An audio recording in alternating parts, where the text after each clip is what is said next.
ಸಿಂಧೂ ಅಥವಾ ಹರಪ್ಪ ನಾಗರಿಕತೆ ಪ್ರಪಂಚದ ಅತ್ಯಂತ ಪ್ರಾಚೀನ ನಗರ ನಾಗರಿಕತೆಗಳಲ್ಲಿ ಒಂದಾಗಿದೆ. ಇದನ್ನು ಕ್ರಿ. ಪೂ. 3300 ರಿಂದ 1300 ರವರೆಗೆ ಬೆಳೆಯಿತು ಎಂದು ಇತಿಹಾಸಕಾರರು ಮನವೆಚ್ಚುತ್ತಾರೆ. ಇಂದಿನ ಪಾಕಿಸ್ತಾನ, ಉತ್ತರ ಭಾರತ, ಗುಜರಾತ್, ಪಂಜಾಬ್ ಮತ್ತು ಹರಿಯಾಣ ಪ್ರದೇಶಗಳು ಇದರ ವ್ಯಾಪ್ತಿಯಲ್ಲಿ ಬರುತ್ತವೆ. ಹರಪ್ಪ, ಮೊಹೆಂಜೊದಾರೋ, ಲೋಥಲ್, ಧೋಳವೀರ, ಕಾಳಿಬಂಗನ್ ಮುಂತಾದ ನಗರಗಳು ಈ ನಾಗರಿಕತೆಯ ಪ್ರಮುಖ ಕೇಂದ್ರಗಳಾಗಿದ್ದವು. ಸಿಂಧೂ ನಾಗರಿಕತೆಯ ವಿಶೇಷತೆಯೆಂದರೆ ಅದರ ಅತ್ಯುನ್ನತ ನಗರ ಯೋಜನೆ. ನಗರಗಳು ನೇರರೇಖೆಯ ರಸ್ತೆಗಳ ಮೂಲಕ ವಿಭಜಿಸಲ್ಪಟ್ಟಿದ್ದವು. ಮನೆಗಳನ್ನು ಕಲಾತ್ಮಕವಾಗಿ ಬೇಯಿಸಿದ ಇಟ್ಟಿಗೆಗಳಿಂದ ನಿರ್ಮಿಸಲಾಗುತ್ತಿತ್ತು. ನೀರಿನ ಒಳಚರಂಡಿ ವ್ಯವಸ್ಥೆ ಅತ್ಯಂತ ಸುಧಾರಿತವಾಗಿದ್ದು ಇಂದಿನ ಕೆಲವು ನಗರಗಳಿಗಿಂತಲೂ ಉತ್ತಮವಾಗಿತ್ತು.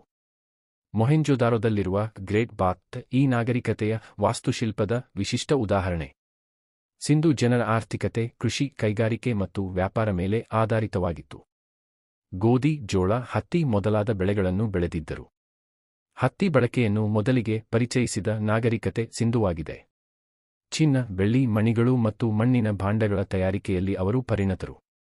ಮೆಸೊಪೊಟೇಮಿಯಾ ಜೊತೆ ವಿದೇಶಿ ವ್ಯಾಪಾರ ನಡೆಸಿದ ದಾಖಲೆಗಳು ಮುದ್ರೆಗಳ ಮೂಲಕ ದೊರೆತಿವೆ.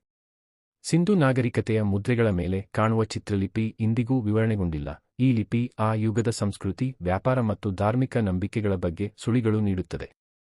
ಮದರ್ ಗಾಡೆಸ್, ಪಶುಪತಿ ಮುದ್ರೆ ಮುಂತಾದವುಗಳ ಮೂಲಕ ಅವರು ಪ್ರಕೃತಿ ಮತ್ತು ದೇವತೆಗಳ ಆರಾಧನೆ ಮಾಡುತ್ತಿದ್ದರೆಂದು ತಿಳಿಯಬಹುದು.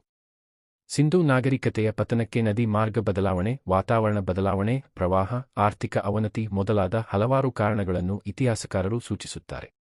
ಸ್ಪಷ್ಟ ಕಾರಣ ಇನ್ನೂ ತಿಳಿದಿಲ್ಲ. ಸಿಂಧೂ ನಾಗರಿಕತೆ ಭಾರತದ ಪ್ರಾಚೀನ ಇತಿಹಾಸದ ಮಹತ್ವದ ಅಧ್ಯಾಯವಾಗಿದ್ದು ಅದರ ಮುಂದುವರಿದ ನಾಗರಿಕತೆಯ ಗುರುತುಗಳು ಇಂದಿಗೂ ಸಂಶೋಧಕರನ್ನು ಅಚ್ಚರಿಗೊಳಿಸುತ್ತವೆ.